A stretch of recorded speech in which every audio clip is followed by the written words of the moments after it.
اعوذ باللہ من الشیطان الرجیم بسم اللہ الرحمن الرحیم الصلاۃ والسلام علیک یا سیدی یا رسول اللہ وعلی آلک واصحابک یا سیدی یا حبیب اللہ۔ سامعین مکرم، السلام علیکم ورحمۃ اللہ وبرکاتہ۔ آج آپ احباب کے سامنے ایک مرتبہ پھر پارہ نمبر 6 کے کچھ اہم مضامین و تفسیری خلاصے کے ساتھ حاضر ہوا ہوں۔ دعا فرمائے رب تعالیٰ مجھے حق سے بیان کرنے کی توفیق عطا فرمائے۔ پارہ نمبر 6 کے شروع میں چونکہ سورہ نساء چل رہی ہے ابھی تک، تو اس میں بیان فرمایا گیا کہ اسلام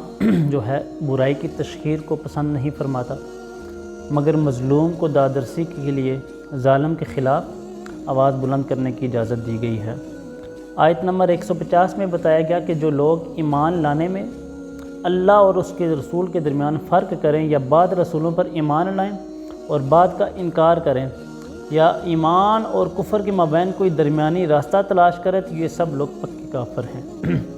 مومن صرف وہی ہیں جو اللہ پر ایمان لائے اور بلا تفریق اس کے سارے رسولوں پر بھی ایمان لائے۔ اس کے بعد آیت نمبر 153 سے 161 تک بتایا گیا کہ یہود کی بہت ساری جہالتوں، سرکشیوں، ہٹ درمیوں اور فرمائشی مطالبات کا ذکر ہے کہ انہوں نے رسول پاک سے مطالبہ کیا کہ ہم پر آسمان سے کتاب نازل کریں۔ اللہ تعالیٰ نے فرمایا کہ یہ موسیٰ علیہ السلام سے بھی اس سے بھی بڑے مطالبات کر چکے ہیں۔ پھر اللہ تعالیٰ نے ان کی عہد شکنی اور کفر کی وجوہات کو بیان کیا کہ انہوں نے آیات الہی اور معجزات انبیاء سے انکار کیا، جھٹلایا، انبیاء کرام کو ناحق قتل کیا، حضرت مریم علیہ السلام پر بہتان باندھا، حضرت عیسیٰ علیہ السلام کے قتل کا دعویٰ کیا، ہٹ درمی سے یہ کہا کہ ہمارے دلوں پر جو ہے نا غلاف ہے۔ آیت نمبر 163 میں بتایا گیا کہ وحی ربانی اور نبوت کا سارا سلسلہ آپس میں مربوط ہے۔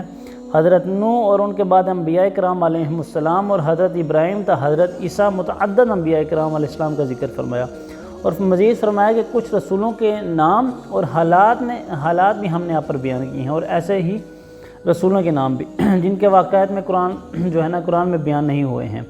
اس کے بعد آیت نمبر 174 میں فرمایا کہ اے لوگو، تمہارے پاس اللہ کی طرف سے قوی دلیل آ گئی ہے، اور ہم نے تمہاری طرف واضح نور نازل کیا ہے۔ برہان قوی دلیل سے مراد یہ ہے کہ سیدنا محمد رسول اللہ صلی اللہ علیہ وآلہ وسلم کی ذات گرامی ہے، اور سیدنا محمد اور قرآن مجید سے مکمل وابستگی اختیار کرنے پر ہی صراط مستقیم پر ثابت قدم رہنے کا انحصار ہے۔ اس کے بعد سورہ مائدہ شروع ہو رہی ہے۔ سورہ مائدہ میں فرمایا کہ مستثنیات کے سوا جن کا بیان آگے آ رہا ہے، یعنی 4 پاؤں والے جانور حلال کیے گئے ہیں، لیکن احرام کی حالت میں شکار جو ہے نا وہ حلال نہیں ہے۔ مزید فرمایا کہ اللہ تعالیٰ کی نشانیوں اور حرمت والے 4 مہینوں کی بھی حرمتی نہ کرو، اور اسی طرح کعبے میں بیجی ہوئی قربانیوں اور جن جانوروں کے گلوں میں قربانی کی علامت کے پٹے پڑے ہوں ان کی بھی حرمتی نہ کرو۔ اس کے بعد مسلمانوں کو نیکی کے کاموں میں ایک دوسرے کی مدد کرنے اور گناہ اور ظلم کے کاموں میں مدد نہ کرنے کا حکم ہوا۔ اس کے بعد جو ہے نا محرمات قطعیہ کا بیان ہے کہ وہ یہ ہے کہ وہ حلال جانور جو طبی طور پر مر گیا ہے اور جو ذبح نہ کیا جا سکا، یعنی مردار، ذبح کے وقت بہنے والا خون اور خنزیر کا گوشت جس پر ذبح کے وقت غیر اللہ کا نام لیا گیا ہو، یہ حرام ہے۔ اس کے بعد وہ حلال جانور جو گلا گھونٹنے یا چوٹ لگنے سے مر جائے، یا جو بلندی سے گر کر مر گیا ہو، یا دوسرے جانوروں نے سینگوں کی چوٹ سے مار دیا ہو، یا درندوں نے کھایا ہوا ہو، یا بتوں کے تھان پر ذبح کیا گیا ہو۔ اس کے بعد فال کے تیروں کے بارے میں بھی بیان کیا گیا۔ اس کے بعد اگلی آیت میں بیان فرمایا کہ آج میں نے تمہارے لیے تمہارے دین کو مکمل کر دیا اور تم پر اپنی نعمت کو پورا کر دیا، اور تمہارے لیے بطور جو ہے نا دین اسلام کو پسند کر لیا ہے۔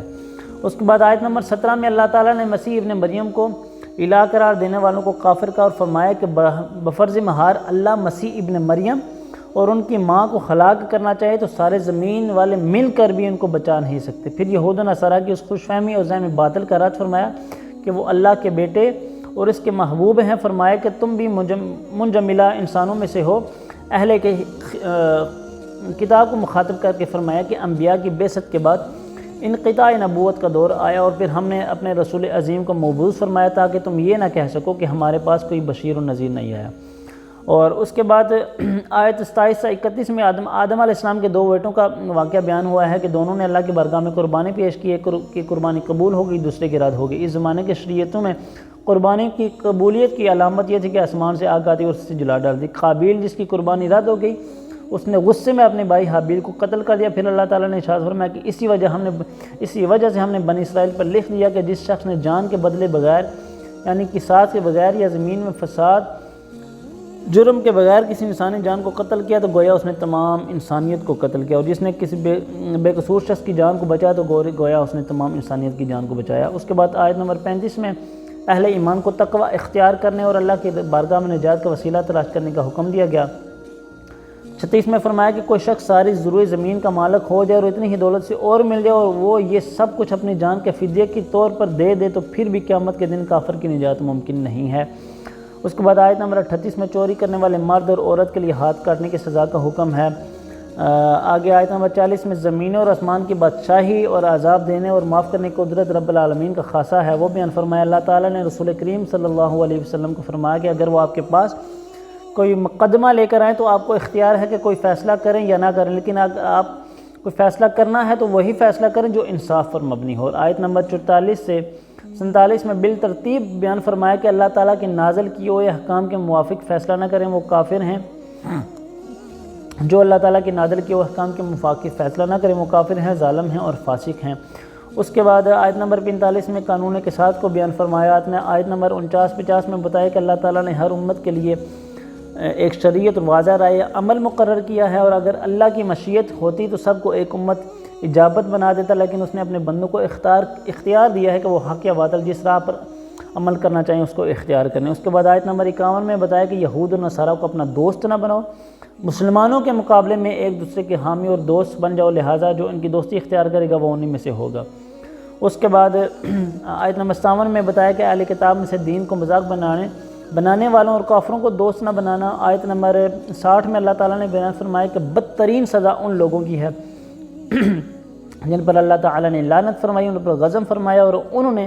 شیطان کی عبادت کی اور ان میں سے بعض کی صورتوں کو مسخ کر کے بندر اور خنزیر بنا دیا۔ آیت نمبر 73 سے 80 تک نصارہ کی عقیدے کی خرابیوں کو بیان کیا ہے کہ وہ تثلیث کے قائل ہیں، یعنی 3 خداؤں کو قائل ہیں اللہ تعالیٰ نے، حالانکہ اللہ تعالیٰ کی ذات وحدہ لا شریک ہے۔ مسیح ابن مریم اسی طرح ایک رسول ہیں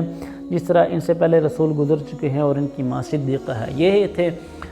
پارہ نمبر 6 کے اور سورہ مائدہ اور سورہ نساء کے آخری حصے کے کچھ اہم مضامین اور تفسیری خلاصہ۔ دعا فرمائے رب تعالیٰ ہمیں اس پر عمل پیرا ہونے کی، اس پر سمجھنے کی اور اس کے آگے پھیلانے کی بھی توفیق عطا فرمائے۔ وآخر دعوانا ان الحمد للہ رب العالمین۔